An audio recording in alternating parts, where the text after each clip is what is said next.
চাহিদামতো petrol না পেয়ে ঝালকাঠির ফিলিং স্টেশনগুলোতে উত্তেজনাকর পরিস্থিতির সৃষ্টি হয়েছে। কর্তৃপক্ষ মজুদ আগের মতো থাকার কথা বললেও জ্বালানি পাচ্ছেন না বলে অভিযোগ যানবাহন চালকদের। তেলের তীব্র সংকট চলছে রংপুরের পীরগঞ্জে। দিনাজপুরের হিলির একমাত্র ফিলিং স্টেশনটি বন্ধ আছে। তেলের সংকটে জামালপুরের বেশিরভাগ পাম্প বন্ধ রাখা হয়েছে।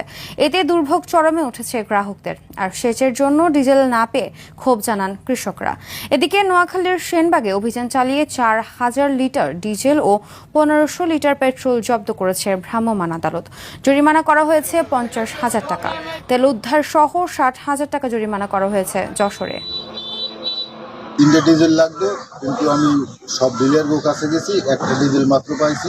ডিলারে কয় আমরা পাইছি 5টা 8টা 10টা, কারে কি দেবো, আমাকে 10 জন গায়ে। এটা আসলে মানব সৃষ্ট সংকট। এটা অনেকেই বাড়িতে তেল রাখতেছে, যার কারণে সংকটটা বেশি পরিমাণে মনে হচ্ছে। গাড়ি চালার লাগে মিনিমাম 100 কিলো, সেখানে আমাদের তেল দেয় 300 টাকা 500 টাকা।